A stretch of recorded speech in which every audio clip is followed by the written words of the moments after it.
good morning, and welcome to Coffee and Sports. It's the morning show here on Sports Empire Network. I am Chris, and that is Mo. Mo, how are you this morning, sir? Doing well on a Thursday, Chris. Getting ready to talk sports with you. So before we jump in, let's get to some of the quick headlines happening around the world of sports. We start with Messi being normal, human. He had his first scoreless game, and it's crazy to talk about because I'm sure that happens all the time in the world of soccer, Mo, but the first time it's happened for Messi. So Messi finally has a game where he isn't superhuman. So it's good to see, Mo, that even some of the most talented and greatest people in the world can just be like you and me. Because if I played soccer, I'd have a bunch of scoreless games. So You and me both. I feel a little better knowing that this morning. Mo, 92,000 plus fans at Nebraska women's volleyball. That's something. That's amazing. something. 92,000. I don't know the history, Mo, and maybe I should. Maybe I should know the history of the Nebraska women's volleyball program because clearly they are doing something right if they are drawing 92,000 plus fans. I think there's some pro teams that can't draw 92,000 plus fans. That is 100% correct, Mo. So props to whatever is going on with Nebraska women's volleyball because clearly they are doing something right. Quick update on the Wander Franco situation. The investigation through Major League Baseball continues. Unfortunately, some additional allegations have come out through the Dominican Public investigation. Apparently, he is now being linked to two other young females as well. MLB has no timetable for when that investigation will be complete. However, it was noted, and Mo, I would like to get your take on this real quick.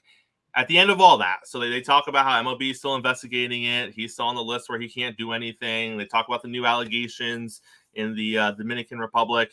And then they end the little news tidbit with no decision has been made thus far involving his eligibility for the Major League Baseball playoffs. Really? With more allegations? Right. You're not sure? Whether or not they prove to be true, on top of the ones that he already had, there are more allegations. I think it should be pretty clear. He shouldn't be playing. That's right. for sure. Right. Not until that's resolved. He shouldn't be playing. And I get it. I get that. And I'm sure it was just factual reporting. And the fact being that no one has officially commented on whether or not he'll be, barred from playing in the postseason. So I get that that's factual reporting. But really, time and place, Mo. I think most people understand he's probably not playing baseball again, much less baseball this season.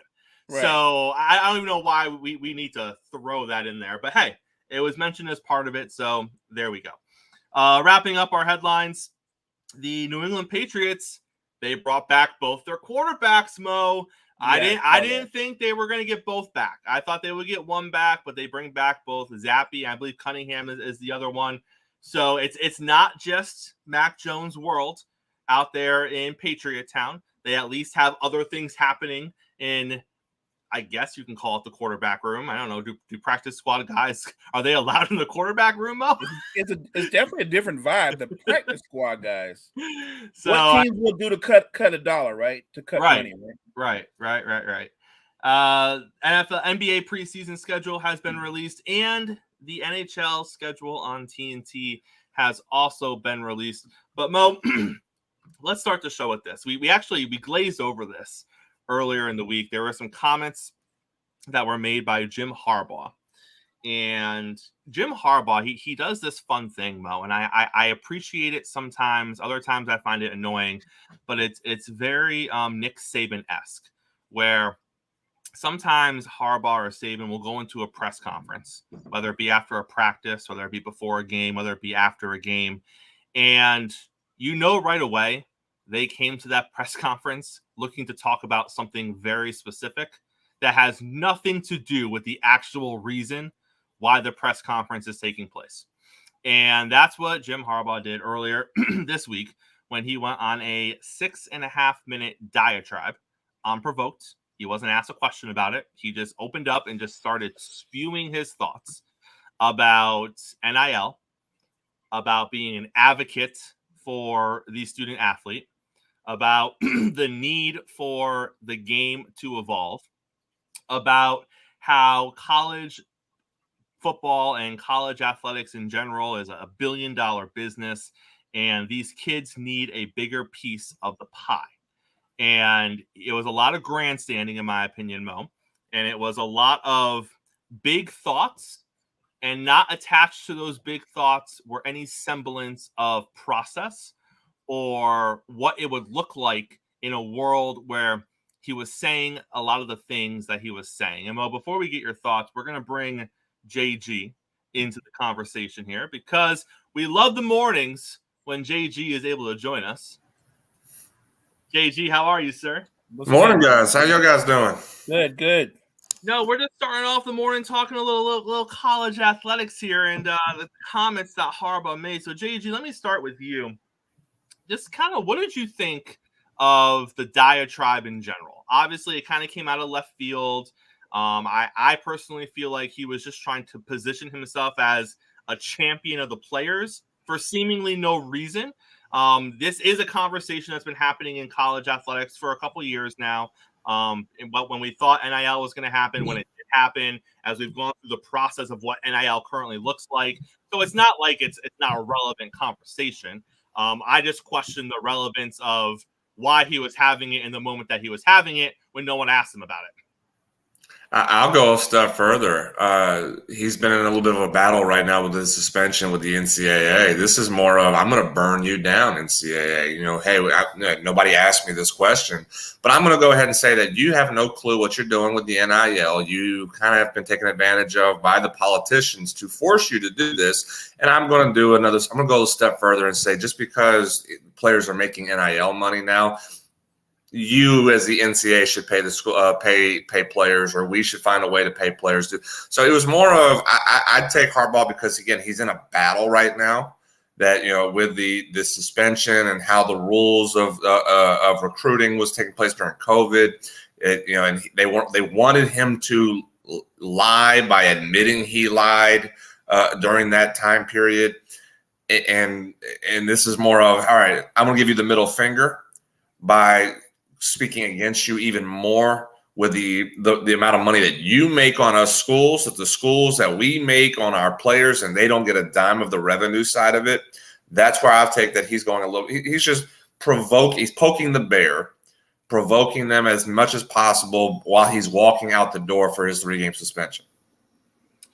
Mo, did you have any issue with the tact he took during his diatribe? We'll get a little more into the NIL side of it in a second, but just looking at Harbaugh's comments in general and the fact that he was using his platform in that moment to kind of call out the NCAA, like JG said, and kind of just insinuate that the players need a bigger piece or they need more of the pie than they're currently getting. Any issue with that foundation? No, I didn't have any issue with that. I mean, but you know how Jim Harbaugh is. He's known as a mad scientist.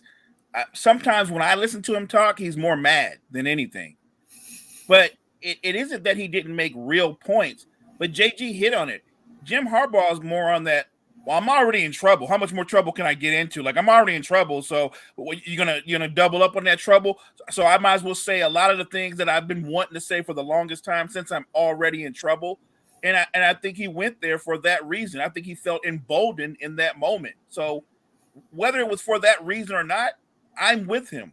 They do need to find a way to pay these college athletes. It should have been done a long time ago. So I have no problem with the platform he's on. I just know that he has a way, even when he's speaking out for you, of making it about him. Now, JG, his conversation sparked two sides. Obviously, there is the side that says, yes, they need a bigger piece. They should be involved in all of this. The reason that people are tuning in to watch some of these games, some of it's because of the team, but a lot of it's because of the players. That's the one side. The other side that came out of this was, well, hang on. It's one thing to say they need more, but then when you don't necessarily give a roadmap to what that looks like, you know, that's kind of not responsible. Just give them more. Like, what does that mean? And then this conversation always comes up, JG, when we're talking about NCAA students getting a bigger piece of the pie. And it's the conversation of, well, hang on. They're getting their NIL money now. But besides that, what are they also getting? They're getting an education. They're getting, if they are a D1 athlete, they're getting all the perks of being a D1 athlete. They're not paying for travel. They're not paying for their board. They're probably not really paying for meals. They're not paying for the facilities that they have access to.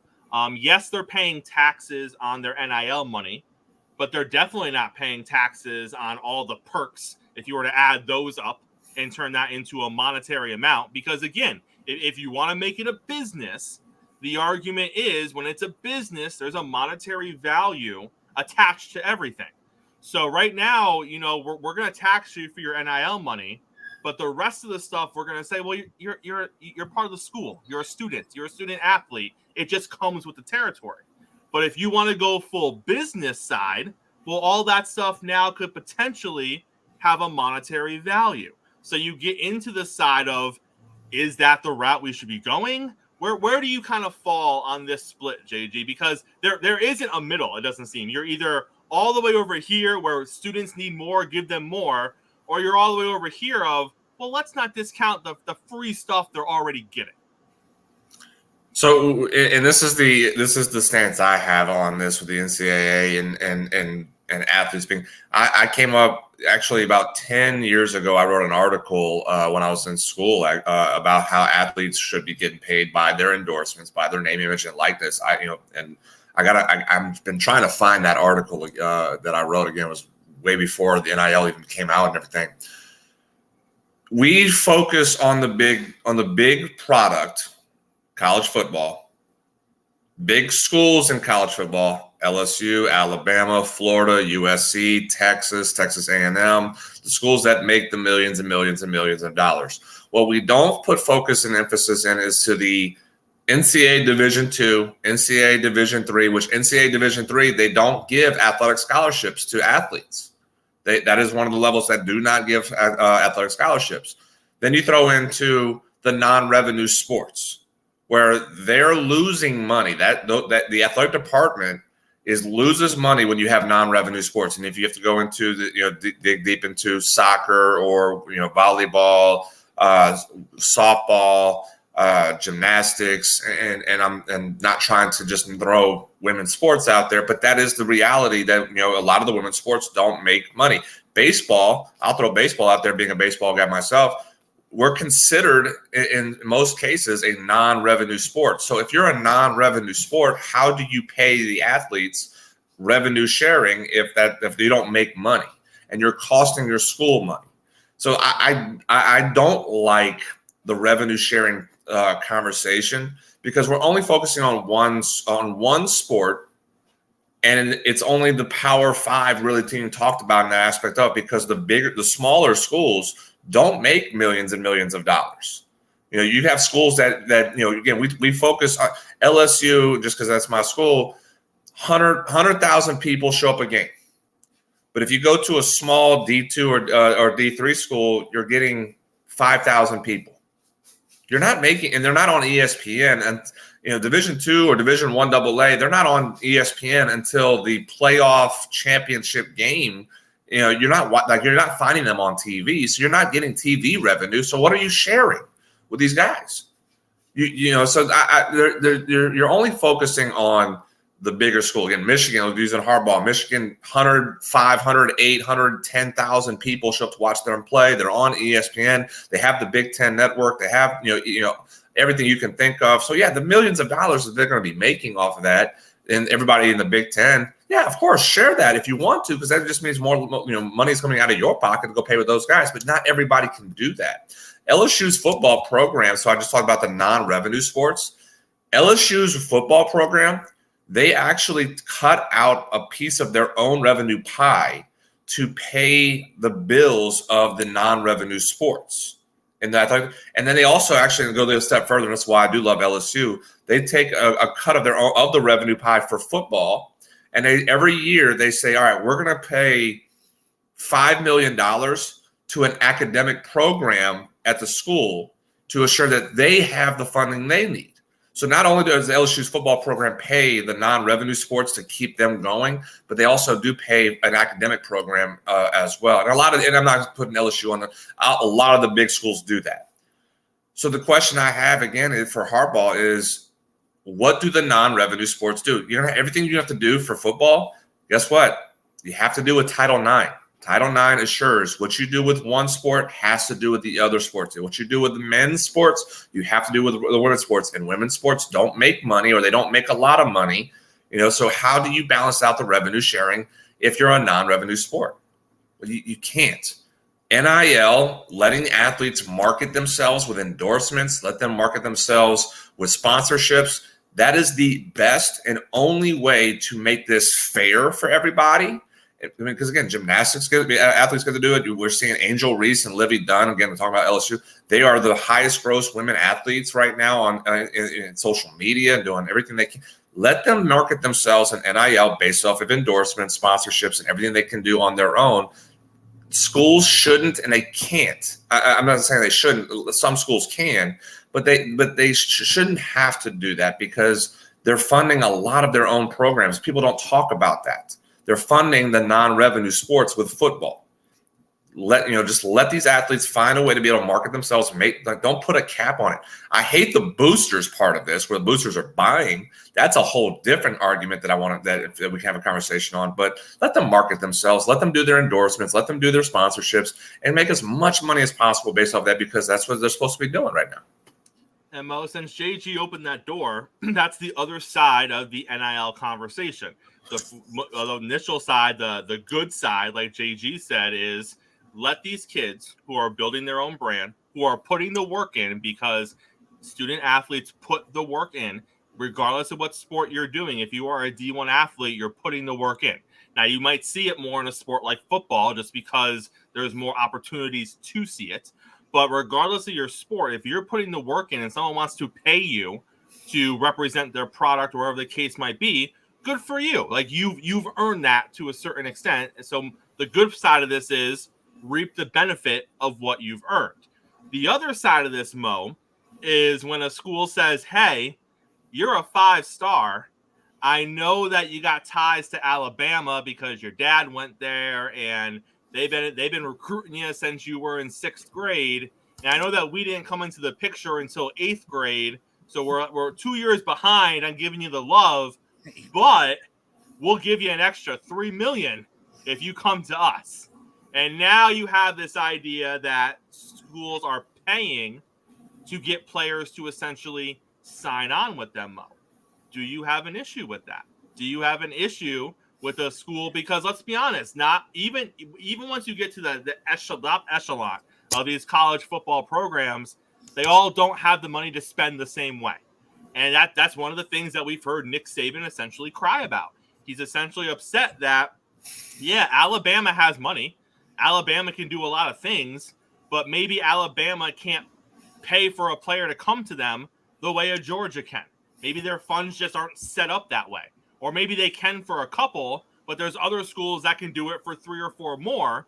So now Alabama, which was getting all the prospects before, now they're losing a couple guys just because either they can't pay that kid $3 or $4 million, or they don't want to pay that kid $3 or $4 million because they don't want to pay every kid that comes there, money to come there. They want kids just to be there because they want to go to Alabama. Roll Tide, baby. So what does it look like in your opinion with that aspect of it? I don't have a problem with schools who have the assets to pursue an athlete to come to their school and be part of their program in a monetary way. Look, Nick Saban's crying. He's crying wolf because schools who might not be as prestigious as Alabama are drawing 5-star players now. The field is leveling a little bit, and he can't stand that. He's the only one. I mean, he's not the only one complaining, but he's the biggest complainer. And like you said, I don't think Alabama is lacking in funds to pay athletes. The problem is Nick Saban is like, I'm not going to pay everybody that come here that's a 5-star. It's Alabama. You come here because it's Alabama. And guess what? A lot of guys will do that. But there are going to be other guys that are going to go like, not if I go to Wisconsin and they're going to offer me $2 million and help me build up my brand through NIL. They're going to go to Wisconsin. Look, I'm all for student athletes getting as much money as they can while they're going through their college experience. Because for a lot of them, and you can appreciate this, Chris, for a lot of them, this may be their pinnacle.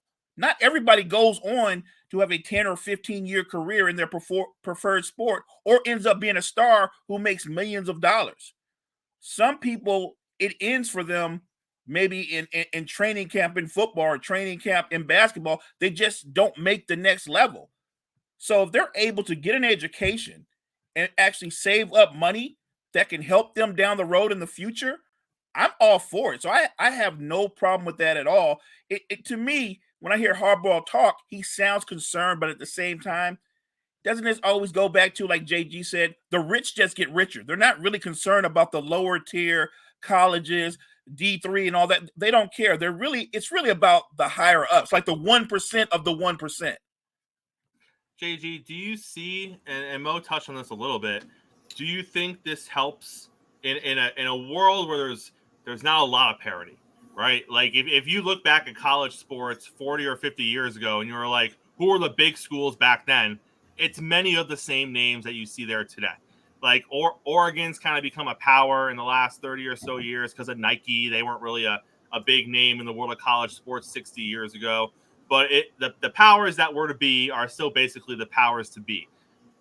Is this idea of not every 5-star is going to go to Alabama or not every 5-star is going to go to LSU because some of these other schools that are maybe on the fringe of the national championship conversation, they can throw some money at players and they can get a big name recruit in there, which is going to help their program because normally that big name recruit would be at one of 4 schools. Well, now he might be at one of 11 schools because 11 schools can potentially offer him money where he'll be like, I can get the money and the name recognition. I can still do what I got to do. I don't just have to go to one of these 3 schools to do it. Do you think it's helping the sport? Do you think it's not making an impact at all in the big scheme of things? Where is this whole pay players to come to you going to shake out 5 years from now? Well, this is where I throw in as far as Harbaugh talking about revenue sharing. The Big Ten as a whole in 2022 brought in $845 million in revenue. SEC was second with $802 million. That's $58.8 million to each Big Ten school, $49.9 million to each SEC school. They are the 2 richest conferences. And what conferences Harbaugh coaching? Oh, he coaches in the Big Ten.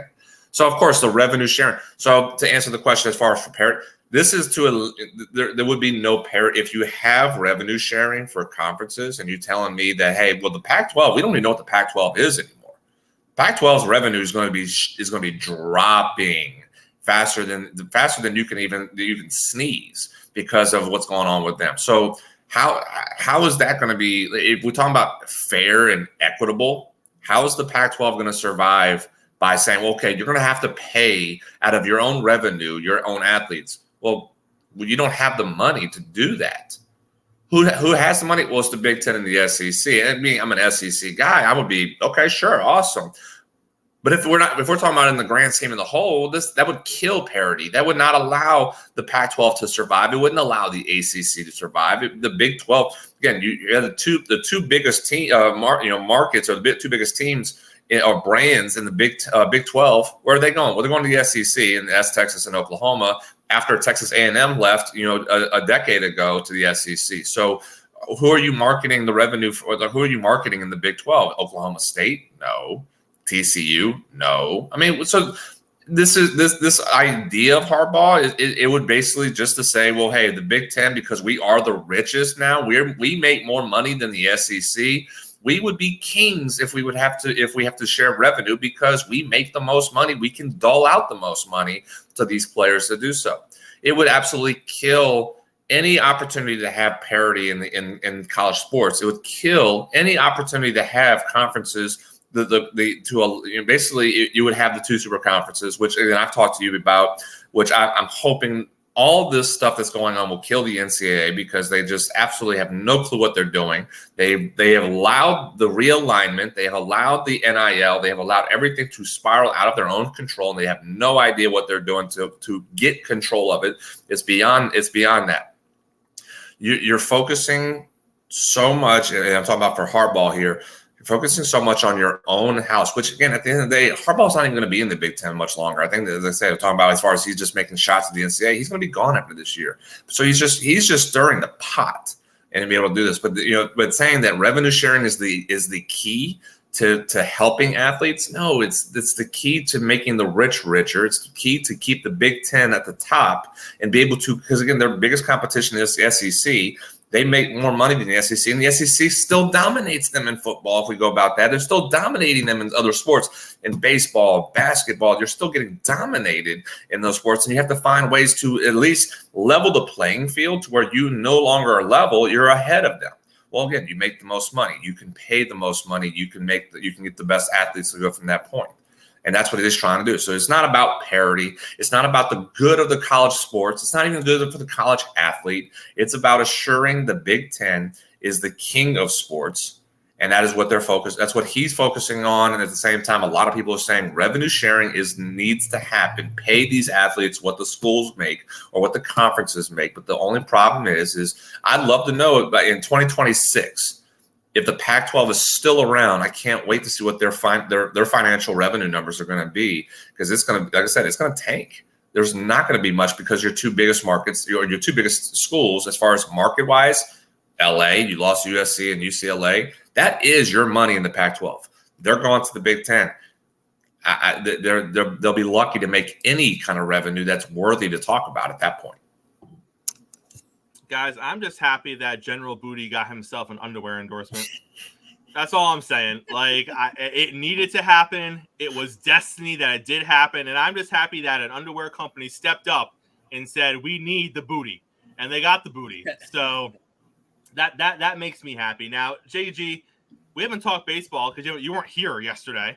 And all this baseball is on fire right now, JG. So, but before we get into the nitty gritty, first of all, the Yankees have won 3 games in a row. Thank you very much. It feels great to win games again. I don't care. I don't care if it's the Tigers. I'm just saying I haven't won in a while, and it feels nice. Okay, I don't think they have a 3-game winning streak since like beginning of July. So I'm feeling pretty okay about that. Braves news. The Braves, whose lineup is ridiculous, by the way, they set the franchise single-season homer record. So props to the Braves. But let's talk a little bit before we actually get into the moves that were made. Real quick, JG, what is your outlook for the offseason when it comes to Shohei? Is this going to cost him money? Is he going to be okay? Obviously, he's still going to be wanted. Let's say he never pitches again. He is still a fantastic hitter. He is still an elite hitter of the baseball. Obviously, the pitching is a big side of it, but if he was to never pitch again, he's still going to be desired just for his bat. But that's not what makes him who he is, nor is that what he's most likely going to want to do. You would have to assume he's going to want to pitch. Mm-hmm. So looking at the fact that he's not getting surgery, and the last time we talked about this, you were like, well, he shouldn't be playing. Well, he's playing. Don't know why he's playing. Can't quite figure that part out, but he is. So he's got the elbow thing going on. He's playing and hitting through the elbow thing, not pitching. How much is this going to cost him, if anything, come the offseason? Well, he'll be in poverty-stricken $300 million is what he's going to be worth at that point. I mean, I'm being facetious on that, but that's what he is. I mean, again, you talk about some of the greatest hitters, what we've seen, and I know he's a DH. So you're paying a DH $300 million, but that's what he's worth as a hitter still. That's the I would say a minimum 245 minimum is what your $245 million is kind of the very, very floor of what he's worth as a hitter, but you're still going to get him $300 million because that's what he brings. He's a great hitter. Power, he's got speed. He's got contact ability. He bats 300. He hits 40 home runs. Guys like that don't come around anymore in today's game. You don't see a power contact speed guy anymore. It's all power or it's just speed. I mean, you have a handful. Ronald Acuna Jr. is the other one right now who's got speed, he's got power, he has contact ability, batting 300. They're unicorns, and I know that's the nickname of Shohei with what he does as a hitter and as a pitcher. He's a unicorn, but for hitting wise in itself in today's era, he is one of the very few exceptions to the rule of what hitting has become. Yes, the pitching side is what really gives him the value to where you can justify paying him 500, 600, maybe 700. I mean, the estimated value of what he is was $745 million because of the pitching that he was able to bring. But if as a hitter, you're looking at him as a Miguel Cabrera, type of guy who did make $250 to $300 million. Mike Trout was the other one who was making $300 million. Soto is wanting $300 million. Like that's Shohei just on the hitting side alone. So is it a loss of money because of the pitching right now? Well, yeah, because again, he's the only one that could do both pitching and hitting. But for what he brings to the table for an offense, he will better a offense. And that's why it's just so laughable what the Angels have wasted in the 5 years that he's been in Anaheim, Los Angeles, is that they didn't do anything to help him because he was helping the team. He kept them a lot of the time in the ball games, but again, they just never put a roster together for him. So imagine him on a team that can be built around. He's going to continue to be an MVP candidate as a hitter only. He'll be continue to get your team in contention to win divisions and win championships if you have a quality team that is protecting him. He needs protection in the lineup. But do I think that he's going to try to pitch again at some point? Yes, I do think he won't pitch. And it's so uncertain right now because again, he's not having surgery. That's the we don't really know what's going to happen because if that's really damaged, if that UCL is really damaged, why not have the surgery? Bryce Harper came back, from the offseason surgery and then came back in mid-season to still be able to be a hitter and a position player. Have the surgery, get it fixed. Don't pitch in 2024. Be a hitter only. 2025, you come back and be a pitcher. So I'm not really understanding the thought process of why he didn't have the surgery. I'm not a doctor, so I'm not going to pretend to be one. But as a valued hitter, it's $300 million. He's still a $300 million guy. Again, it's not going to be $400 or $500 million that everybody was expecting to think, but you're still going to pay top dollar for Shohei Ohtani, the hitter, right now. Well, let me ask you this: does it open the door for someone to come in at what we thought the number was going to be if other teams don't want to go to that number because of the injury? Let's say the Dodgers are comfortable at 350, 400 because of where things stand right now. And then another team is like, well, we were prepared to offer 550, 6 because that's where we thought the market was going to be, and we're still going to offer it. Would that potentially swing something where maybe he doesn't go to the Dodgers? Because the Dodgers are looking at it like, we're not going to give you $600 million. We don't even think you're going to pitch again, or we're not confident in your pitching ability, and a DH is not worth that money. Whereas another team is like, whether you can pitch or not, hopefully you can, but if you can't, we were going to offer you the money anyways, so here it is. Could that potentially bring in a dark horse in the race for Ohtani come this offseason? I don't see a team still offering $500 million for as a DH only. You're doing that. You're offering that because of the pitching and hitting. So you're looking at the top pitchers in baseball only. They're not close to $400 million right now. Yeah, they're around to 250, 275 million is kind of what you're sitting at that point. The top hitters are around 300 million. That's why the $400 to $500 million range has been thrown out there, because if you take the top 5 pitchers average salary, the top 5 hitters average salary, and you have Shohei Ohtani at that point, you're not going that way right now for only one of those things. So I don't see. I know the team would, as you said, if a team was comfortable going to $500 million for Shohei pre-UCL injury is because of it was both. You looked at that as a pitcher and a hitter. I mean, at the same time, even though it's a lot of money, you're saving yourself the ability of a roster spot for either one of those because he can do both of that. So, no, I don't think a team is going to sit there and say, yeah, we had earmarked $500 million for Shohei. He's not a pitcher anymore. He's a hitter. We're not still going to pay $500 million.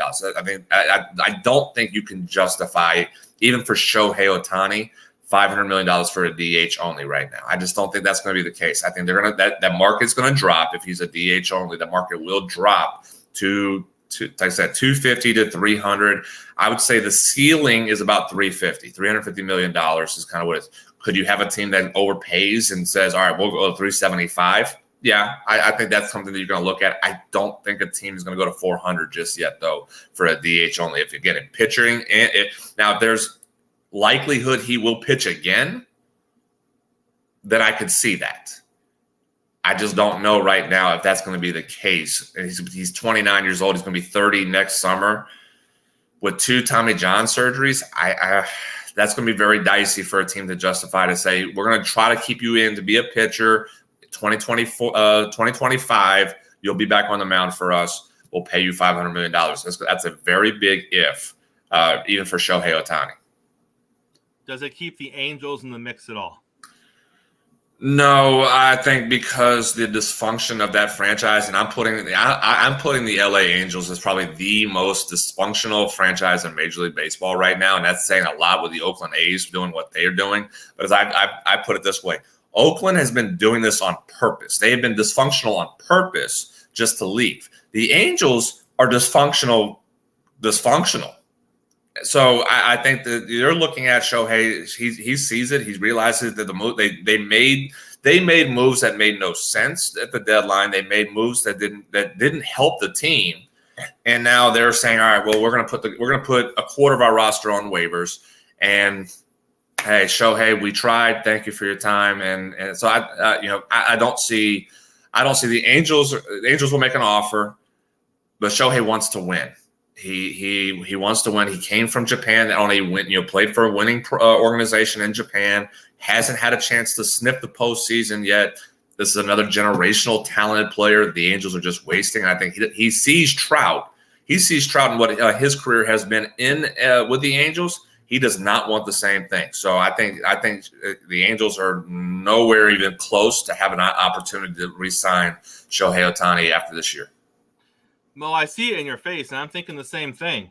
The Mets throw money around.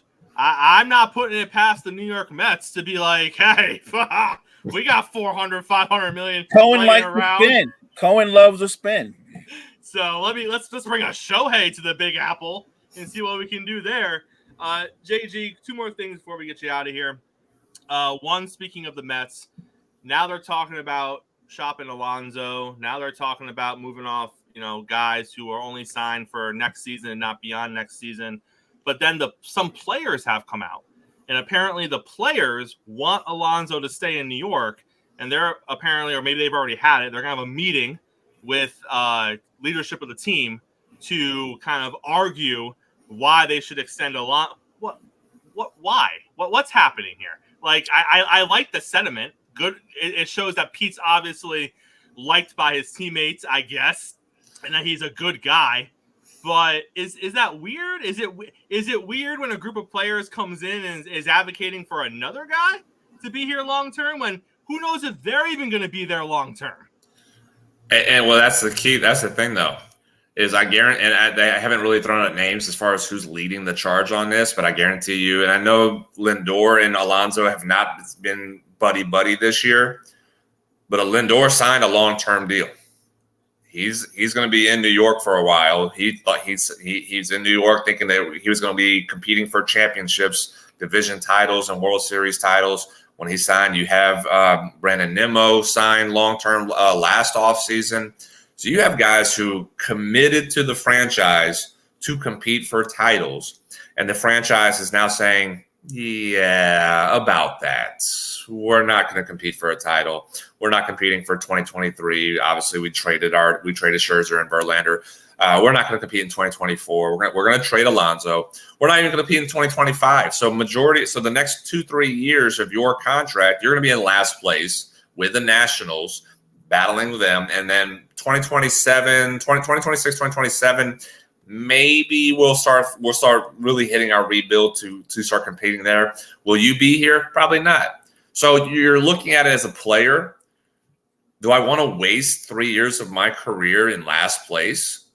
If I'm Francisco Lindor, again, I get they're not buddies, but I don't want to be in last place at this point in my career. I'm 30 years old right now. I'm in my 30s. So 3 years, last place ball. No, not happening. No. And if they go down that road, you're going to, again, the issue for that is, I think I said with you guys at one point, is if they trade Alonso and they're just fully committed to selling off and rebuilding, Lindor's contract is going to be very, very hard to trade. You're going to have to eat money. So is Steve Cohen going to really want to eat another millions and millions and millions of dollars to trade Lindor? Probably not, but I mean, you're going to have a very unhappy Francisco Lindor in that case. You're going to have a very unhappy Brandon Nimmo, who you just signed long-term last off season. So there's going to be some pieces of this team that you're going to have to make decisions and either eat money and just say, all right, we'll eat money, we'll send you off, we'll go our separate ways, or listen to the clubhouse and say Alonso needs to stay.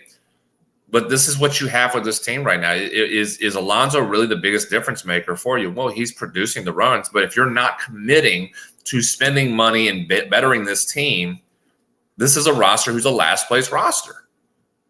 So are you rebuilding or are you just staying in place? And that's where the conversation is. If the Mets are smart, if Steve Cohen does actually be smart in baseball, say we're trading Alonso, we are fully rebuilding this roster 2026. And I think that's, and I make fun of the Mets being a Braves fan, but that is the smartest thing they can do is trade Alonso, find a way to trade Lindor, completely scrap this team 100% and say the next 3 years we're replenishing our farm system. We're going to rebuild. And by 2026, 2027, we will have a team that is a younger team and probably a little bit more exciting because we have a team in the division that the core group, and I'm speaking highly of my Braves right now. I wore the shirt today because it's a big series against the Dodgers. But you have a core group team in Atlanta that their age is 25 years old. That is the average age of the core of Atlanta. So if you're going to compete with them, you have to get younger too. And in 3 years, in 2026, that means that core group is going to be 28, 29 years old in Atlanta. You'll be 24, 25 years old potentially at that point, and you might be the ones that are now supplanting them. So if the Mets are smart, say, guys, I appreciate what y'all are doing for Pete, but we have to do what's best for the organization. Rebuilding is the best way to go about it right now. JG, it scares me when you start off sentences with if the Mets were smart, but that's neither here nor there. Before we get you out of here, last thing I want to talk to you about, I want to get your opinion on the quality of the security staff in Colorado, where we had a little fan incident with Acuna for MVP. It took 4 or 5 guys to rally 2 guys off Acuna, and they didn't even manage to do that because in the process of all this, the potential MVP hits the deck. He's got guys trying to pull his feet down. He's got another guy charging his face. What the hell's going on in Colorado? Well, let me address Kyle. First off, the Braves will be the 2023 World Series champions. I'm just putting it right now. And I remember, I think you said you were a Red Sox fan. Enjoy battling, Yankees for last place in the AL East. Just saying. I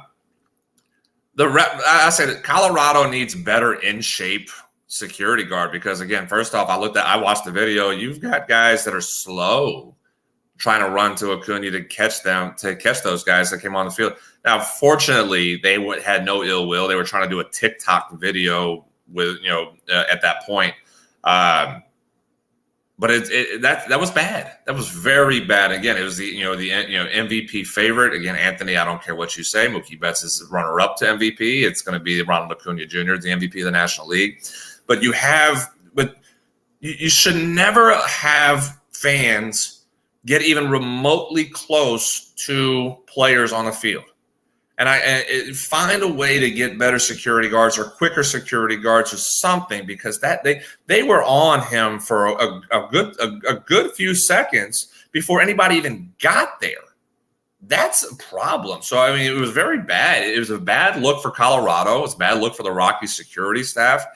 I mean, that was, and again, heaven forbid Acuna tweaks his knee, which he had reconstructive knee surgery 2 years ago. Heaven forbid he tweaks his knee with that group, those guys taking him, like, just inadvertently, yes, but taking him down, he tweaks his knee. Now what?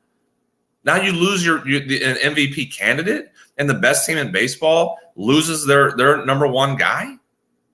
That's a bad look by everybody involved, and that goes from the Colorado Rockies, the security staff in Coors Field, and Major League Baseball as well. Help if that's the best you got for security, Major League Baseball step up and help them out, do something, because that was not a good look, not a good look at all. And again, I'm not saying it could be Aaron Judge. It could be Aaron Judge for the New York Yankees. It could be the same situation for them. It could be Mookie Betts in L.A. It could be anybody who's a superstar in this league.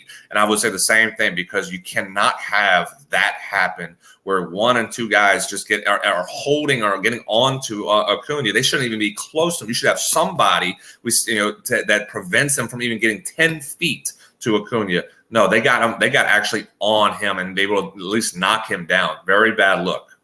And Acuna, I mean, to his credit, he handled it pretty well. Because he could have come out swinging. He doesn't know what they're doing. He doesn't know what their intent is. But obviously, the first guy that got to him was obviously communicating with him, because Acuna put his arm around him. He was kind of like posing for the picture a little bit. Why he's kind of like also looking around like, is someone going to come out here and take care of this? But when the guy finally gets out there, the Acuna and the fan, they're basically attached at that point. So what does the security guard do? What does he think is best? To try to rip the guy off Acuna. Like, he's already holding him. Well, so even that, I question, like, I get it. You need to separate them. But, let's look out for Acuna's safety too. Because now you got a situation where the guy's, like, hanging on to Acuna, and now you're trying to rip them apart, and Acuna might get hurt. And then the other guy number 2 comes in, and is like, I'm going to go for his legs. What do we do? Did anyone train you guys how to take someone down? That's my first question, because I don't think anyone did. Yeah, I say it was just bad. Again, you couldn't tackle the guy, because again, if you tackle the guy, you're tackling Acuna, and you end up still knocking him down in the first place. So stronger security guards, faster security guards, a little bit bigger guys and not rounder guys, a little bit more muscle guys that can just grab the guy and pull him off of Acuna, and takes 2 seconds instead of 10 seconds. I don't know. And it was just, like I said, it was a very bad look for Coors Field security. It's a bad look for the Colorado Rockies. It's a bad, and this is just the stupid of society, where they were doing a TikTok. They wanted to do a TikTok. Is it worth going? Which you're now going to jail. You were charged. The 2 of the guys were charged yesterday, so you're going to jail, and you're going to spend some time behind bars. So was the TikTok worth it? It's society. It was to them. It's stupid people in society.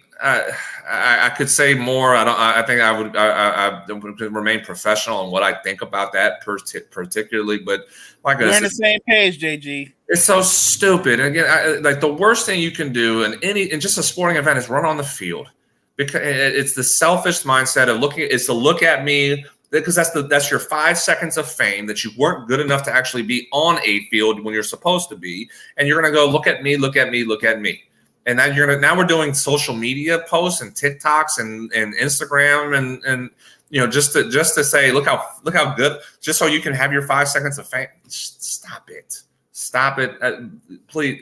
Put them in jail, put them behind bars, keep them in there for a very long time, because it's the dumbest thing that could ever take place. And do a TikTok on them getting booked. What's that?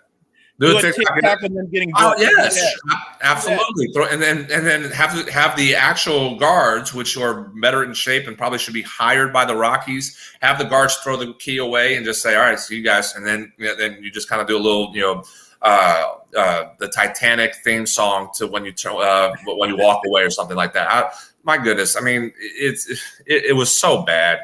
Like I said, it's not just because it's the Braves. I would feel this way if it was a Dodgers player, if it was a Yankees player, Red Sox, Cubs, if it was anybody in sports that had to deal with this.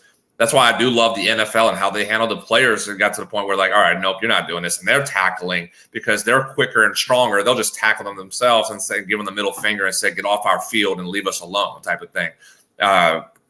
I mean, it's just bad. I hate this. I could say a whole lot more, but I'm going to remain professional in the words that I want to speak on.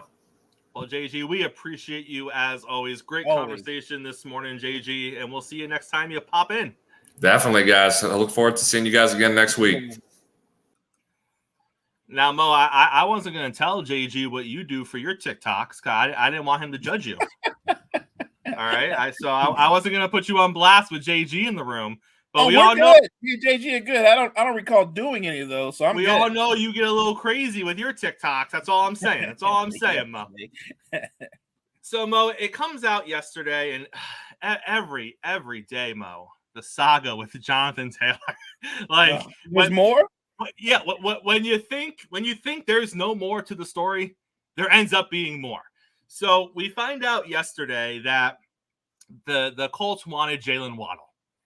That apparently the starting point for their conversation with the Dolphins was Jalen Waddle has to be included in the deal. Oh, and by the way, we still want picks. I don't know if they wanted a 1 or a 2 or what that was, but Jalen Waddle had to be involved in there somewhere.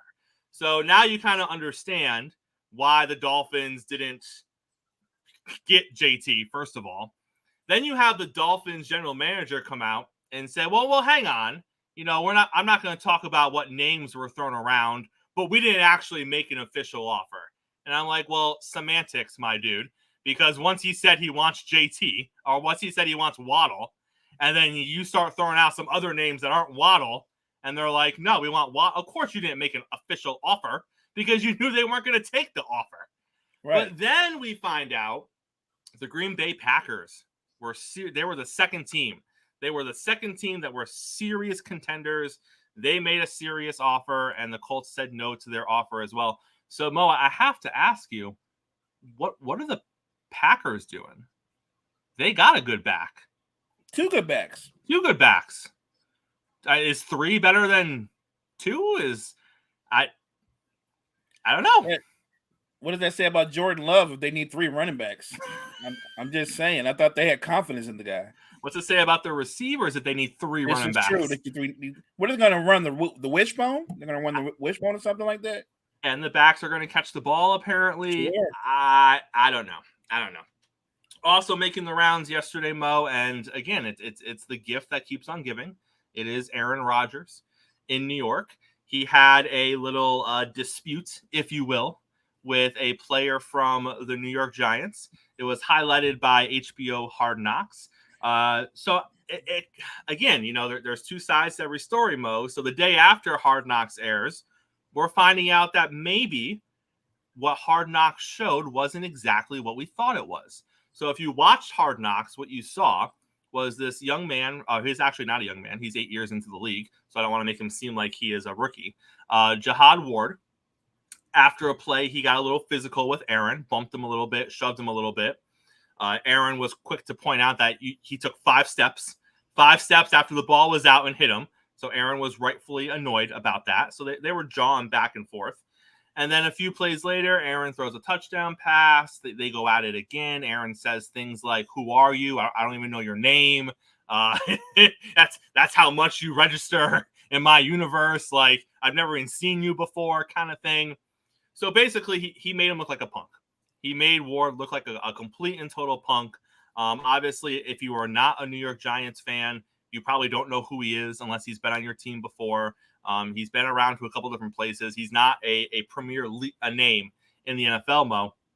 But then we find out that there was more to the story.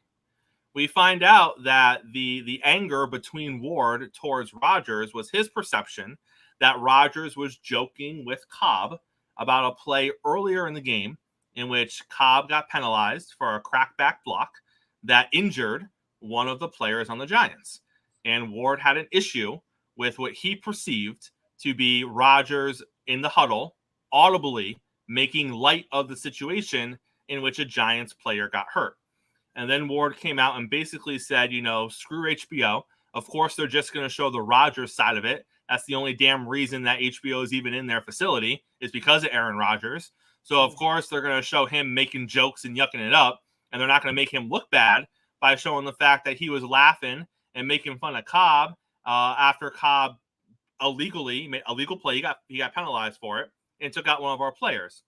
So, Mo, hearing his side of it, where do you fall on this? I have no problem with Ward being upset. We're talking about your teammate and possibly experiencing an injury that could cost him some time or affect his career going forward. We all know that crackback blocks are lethal in terms of what damage it can do to a player. So him being upset, I'm good with that. The fact that Aaron Rodgers made light of it, I understand why that would anger him as well. Like it wouldn't be funny if it were the other way around and somebody did a crackback block on, say, Randall Cobb for whatever reason. I'm just making a point that I understand Ward's anger. I don't understand Aaron Rodgers' indifference over it. And maybe it's one of those kind of things where Aaron Rodgers didn't know that they could hear him. You know what I mean? That might have been Aaron just being Aaron, and he didn't know they could hear him. I feel like a lot of conversations start off with Aaron just being Aaron. More times than not. Just like a lot of things we're going to see with the New York Jets this season. It's just Aaron being Aaron. The good and the bad. And the ugly. Oh, yeah. There'll be some of that, too. Mo, I don't know if you caught Gene's show last night, but they were drinking the Jets Kool-Aid heavily on Gene's show last night. They all got the Jets going to the AFC Championship game. I can only say this. You and I would probably agree on this. So the goal is for the Jets to go to the Super Bowl, right? That's what they think. Correct. They've put together a Super Bowl a contender. I do agree they could be a contender. They could be a contender. That should be the peak. But I'm looking at the division, and the Dolphins have a peak. The Bills have a peak. And while the Bills have all kind of faults that we could go to, you know how you can cover up faults? Talent. They don't lack for talent. The Dolphins don't lack for talent. The Jets have some talent, but I would dispute whether or not they have chemistry. I don't know. You usually develop chemistry over time. What they have are big names. I think the Jets are going to be really good. I don't think they're going to the Super Bowl. I don't see that. I agree. I think if I will do this. I will say this, Jet fan, because I know you think because I'm a Dolphin fan that I can't be fair when I criticize the New York Jets. And I'll be honest, I hate the New York Jets. But that being said, I can be nice about it. And I will say this. If the Jets, with the way their schedule starts off, if the Jets start off 4-1, 5-1, 6-2, I will change my tune. Because I do not think they're going to start off that hot. I do not think they're going to be that far above 500 8 games into the season. So if you're looking at a 6-2, 7-1 Jets squad 8 games into the season, I will pivot and I will say, fine. They deserve to be in the AFC Championship Super Bowl conversation. I was wrong.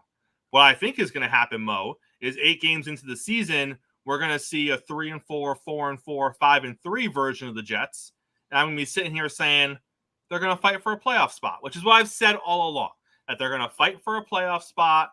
They might be in the division hunt, depending on how things shake out, week 13 or 14, before one of the other two teams, Buffalo or Miami, surges to take control of the division. And I think they're going to be in the wild card hunt for the majority of the year. That's where I think it falls. And look, if they win 13 games, then Aaron Rodgers that's your MVP. He's your MVP. If they win 13 games, he's your runaway MVP. No doubt about it. And so if they're going to be that good, which look, this isn't me rooting against the Jets. See, I'm different from you. I've just always thought of the Jets as one of those irrelevant franchises. Like they've never really been relevant. Like there's no claim to fame other than way back in the 60s when Joe Namath won a Super Bowl. But other than that, they've been irrelevant. Nobody cares. Nobody's ever cared. I think they had a moment in time, I believe, when they were pretty good for a little while, when Curtis Martin was there, and I think they went to a deep playoff run like in the late 90s. But other than that, more times than not, they've just been another team that other teams just stepped over. So I don't dislike them because they've never really mattered that much to me in the bigger scale. Don't forget, they had that one guy who was always on TV for their primetime games with the fireman hat on, who was leading that chant, Jet, like that. Yeah. They're known for that, Mo. Come on now. They've got some passionate fans. I'll give you that. And look, you are a true fan of this franchise if you're still hanging in there. And the last time you guys won a Super Bowl was the first time you won a Super Bowl in the 60s. That's amazing. That's a true fan. You know, they did have those couple Mark Sanchez years where out of nowhere they went to an AFC Championship game. Give them all the credit in the world. You're right. Rex Ryan, amazing defensively. And that defense carried them. They had a simple plan. Sanchez, don't lose the game. The defense will win the game. And it worked. Well, let me ask you this, and this just kind of popped into my head. Let's say the Jets just missed the playoffs, or they barely make the playoffs as a wild card, and they lose in the first round. Is Saleh in trouble? A defensive-minded head coach, after you make the move to bring in Aaron Rodgers, after you have Super Bowl aspirations in a league where defensive-minded head coaches don't get the same respect as the offensive-minded head coaches. If this isn't at least an AFC Championship appearance or at least winning a playoff game season, is Saleh in trouble? I think he is. I think anything short. Look, making the playoffs might just keep his job, but if he doesn't make the playoffs, yeah, he's gonna be. He might not be back next season, but I think for sure a short run.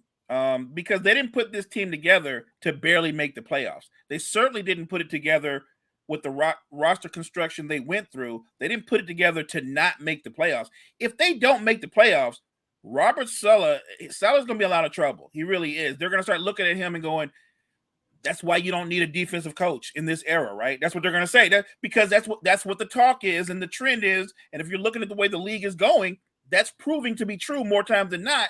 They're going to say, Saleh, you're a good coach, but you can't be our head coach. We got to get a guy in here who's more offensive minded. That's exactly what's going to happen. So, Mo, yesterday, Joe Montana comes out, and an interesting take he has. And as a Dolphin fan, I'm here for it. I'm 100% here for it.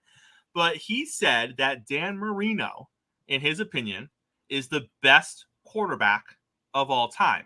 And then he gave the qualifier. And his qualifier is this. According to Joe Montana, these are two different conversations. There is the greatest quarterback of all time, and that's based on what the quarterback has accomplished. No argument. Championships, wins, losses, statistics.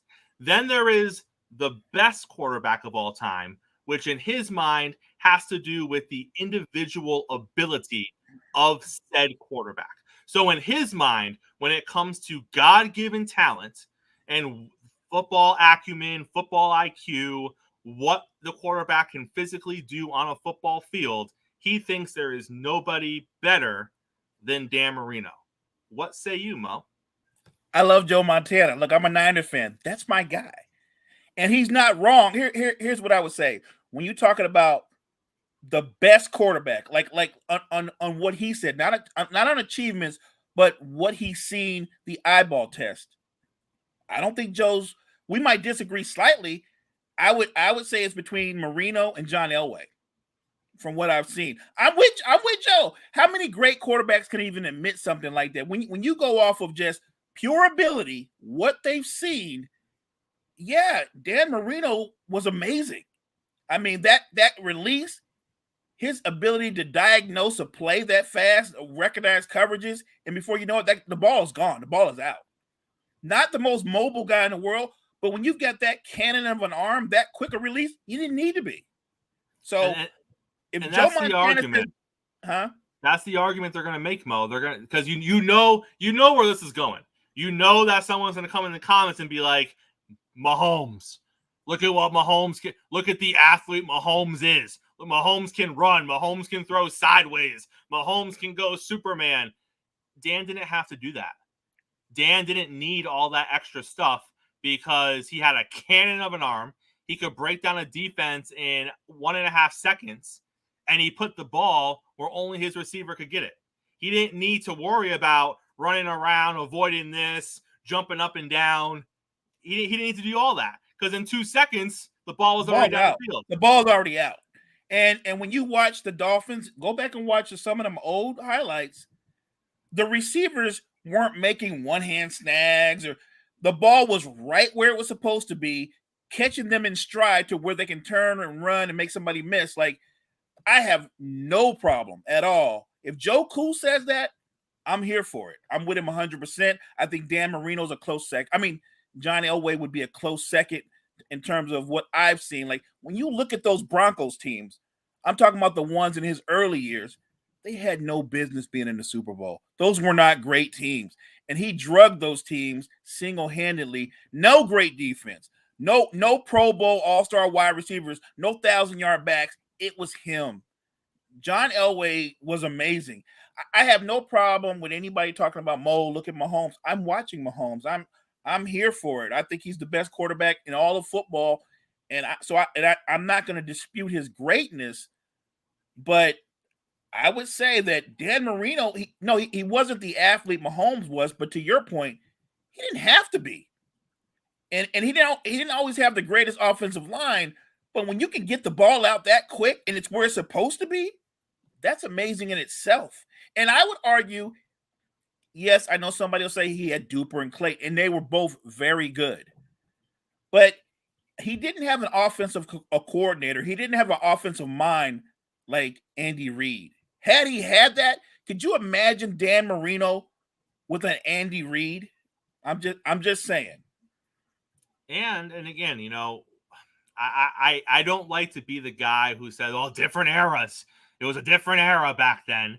But you have to look at it, and you have to say at the same time, whatever talent Marino or Elway had at the wide receiver position, there was a defensive player all over them because you could touch them more, you could hit them more, you could use your hands more.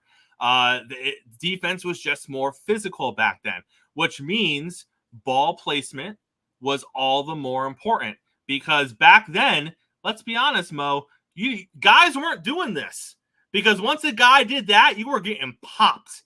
You were getting popped, and you might not be getting back up. So if your quarterback put the ball up here where you had to do this, you were going back to your quarterback saying, "What is wrong with you? Right. Put it right here so I can protect myself." Today, you got guys being ballerinas and acrobats out there because, for the most part, they're not getting blown up like that anymore. Well, they can't get hit like that. Like, the game is different. People always want to go, it's not that different. It's completely different because you can't get those knockout shots. That was common. You go over the middle now, there's not a Ronnie Lott in the NFL that's going to deliver that knockout shot. They've given DBs and all defensive players these little small target zones to make tackles, and that's kind of crazy. You know what I mean? Like, so when you look at some of the broken tackles, it's not that the tackling's gotten worse. It's harder to make a tackle. You have to make all these decisions in split seconds. If I go too high, it's a penalty. If I go too low, it's a penalty. They give them these small target zones. So it is easier for quarterbacks and wide receivers in today's NFL, which is why wide receivers are much more valued in today's NFL than running backs. If you played in Marino's era, receivers were getting the hell beat out of them to get off the line of scrimmage. It looked like a WWE match. So it is a bigger difference. And if you're a quarterback like Marino, when you didn't get rid of the ball, they used to get blown up.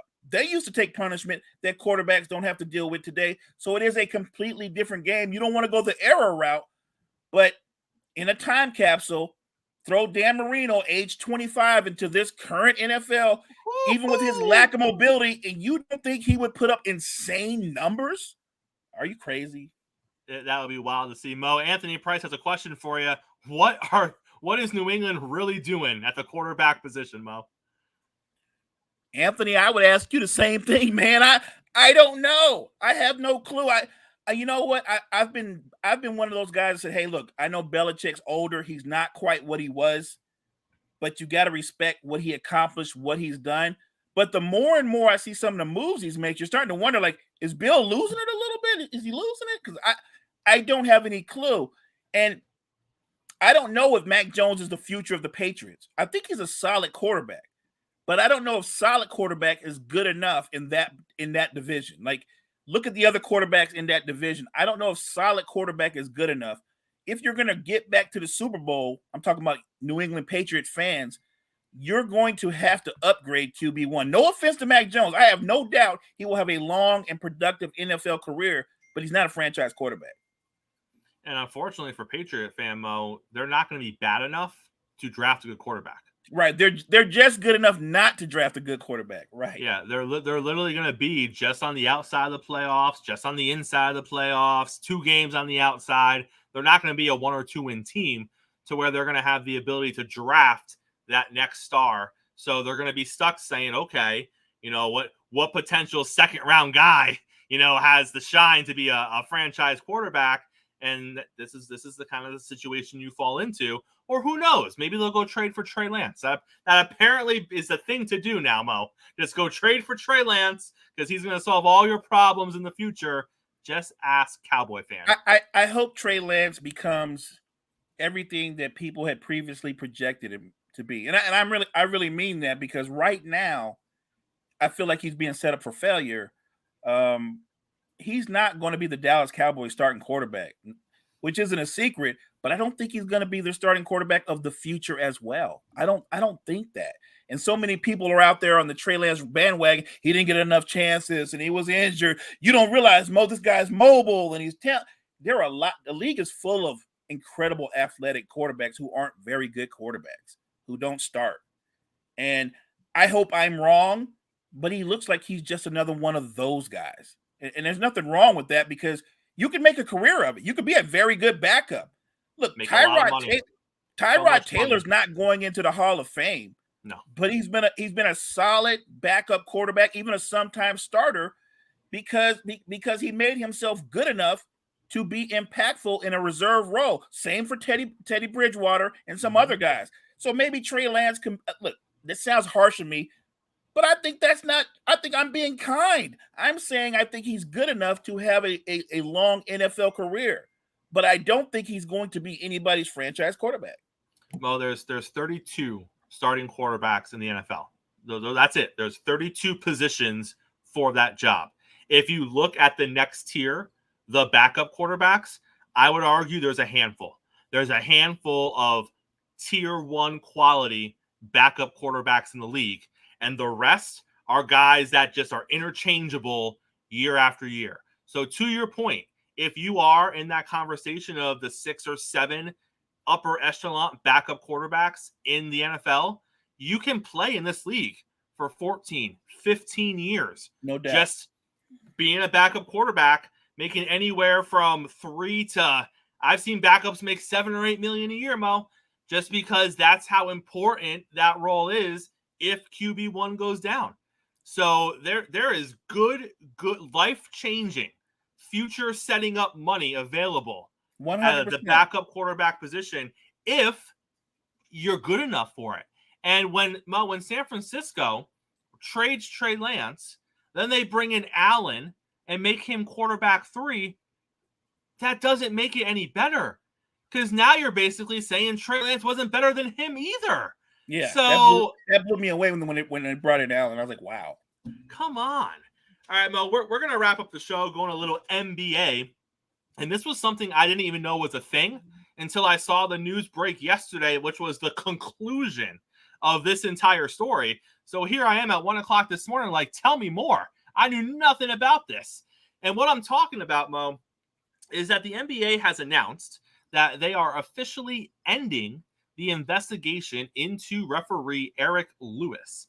Apparently, according to leak sources, Lewis was being investigated because there was and I know we love this word in sports, burner Twitter account There was a burner Twitter account out there, Mo, that was not criticizing, but was explaining why officials in the NBA were correct in the calls that they made.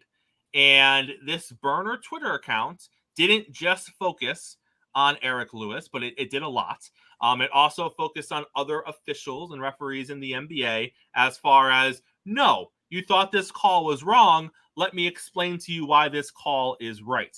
And I know fans might be saying, great, we need more of that. We need more transparency. But Mo, there is a rule. You are not allowed, as an NBA official, to have any conversations about calls on the court unless they are in an official forum that is allowed and authorized by the National Basketball Association. So that's where the rule violation came in. So if you're found to be having burner accounts, or even if an NBA official at the end of the night goes on Instagram Live and is just taking questions from fans, and he's breaking down calls from the game, that's a no-no. That can cost you your job. So that's why it was an issue. And then during the process of this investigation, Eric Lewis decided, I'm out. I'm done with it. And the NBA said, okay, well, we're done with it as well. So, Mo, two things. One thing, but we'll get to that in a second. And for those of you who are wondering, well, aren't they going to, maybe it wasn't his account. Eric Lewis is not a mastermind criminal, Mo. Apparently, the name that he used for the account is his wife's maiden name. The last name is his wife's maiden, is her last name. The account only followed 5 people, and one of the people the account followed was his wife's basketball team. So he didn't do a great job of hiding the facts. He didn't cover his tracks well. No, not at all. But Mo, that kind of goes to my point. My point is that nothing nefarious was taking place here. I mean, he didn't even do a good job of hiding the fact that it was him. It's unfortunate that, obviously, you know what happened. A fan put the pieces together and probably, because there's no way this hits the NBA radar. The number of Twitter accounts out there that judge calls in a game and explain why things are right or wrong, there's probably thousands of them. So the NBA is not out there looking for this. So clearly someone pieced the pieces together and figured out it was probably him, and that's how it hits the NBA's radar. But Mo, just because he retires, should the investigation end? Or if you're an NBA fan, are you like, well, wait a minute. Should we at least see the investigation through and have some transparency on what took place? Because, Mo, I guess my thing is we hope it was as simple as it looks. We hope he was just defending himself and his friends and saying why their calls were correct. And we hope that's all it is. But then you see conversations like Andre Iguodala was having on that podcast. Oh, God, I saw that. Where you got to score 15 if you want to win by 1 tonight in the playoffs. And now you're like, okay, maybe it's not as – you hate to go there. You hate to put the tinfoil hat on. But once you start having these conversations and the fact that he was doing this kind of on the down low with the fake name, with the burner Twitter account, maybe there is more. Maybe there is something in the underbelly that, the NBA doesn't want to drudge up. So, Mo, I ask you, should the investigation end with him retiring, or would it be in the better interest of the NBA to see it through and just stay transparent? Look at both sides of my hands. Nothing's here. We're all good. Just to kind of keep fans from saying, it's a cover-up, Mo. It's a cover-up. They're covering something up. 100%. I'm with you. I think they need to see this investigation through just in the name of transparency. They've already had their share of bad looks. You can go back to the Tim Donaghy situation. There's always been NBA fans. There's no shortage of conspiracy theorists when it comes to the NBA and calls being made at certain times. I saw the Iguodala interview on the podcast. I think Evan Turner was on there too. My only thing about that is I remember that Sixer team. That was Turner. That was Iguodala. That was Drew Holiday. It was a good team, but it wasn't a great team. So I'm not sure how many nights they were supposed to get up by 15 to win one, because they weren't that good. Because Iguodala was the best player in the team, and he's not meant to be your best player. And so they weren't that good. Maybe they thought they were better than what they were. So I think that was more something they put up in their heads. Like, it was you as the best player and Drew Holiday and Evan Turner, who turned out to be one of the bigger draft busts in the history. So I'm not sure how good you really thought you were. I don't think you were up 15 very often. So I don't make anything of that. But to get back to what you said, yes, they need to see this investigation through and share their findings with the fans, like you said, in the name of transparency. And I hope it really is just like you said, as he presented it to be, and it's nothing. On the other hand, and this is kind of a jab, and you'll appreciate this because you're a Dolphins fans, I don't want them to go around and destroy the tapes and stuff in the name of justice and what's good for the league, because nobody wants to see that when everybody wants to see that. I'm just saying. No, and Jory, you're right. Iguodala wasn't really up by 15 until he was a Warrior. So I get it. For them to be that, you gotta be up by 15 to win one. Mo, you were spot on. They weren't ever really up by 15. So revisionist history, maybe? I don't know. Let me put it this way. If Evan Turner's on your team, you won't win that much anyway. What a way to wrap up the morning show here on a Thursday morning. It's been a great week so far, but hey, we got more. Make sure you are coming back tomorrow morning, same time, same place, right here on Sports Empire Network, because this is the place that you want to be for all of your sports news, your sports reactions, your sports highlights, and everything in the world of sports talk. Mo, it's been a pleasure as always. The last 15 seconds are yours. Take us out, sir. Appreciate everybody in the chat. Make sure you hit that like button. Make sure you share me and Chris. And we'll see you guys tomorrow on Coffee Sports in the Morning. Check out the Empire and all the great content we have to put out there for you guys to enjoy.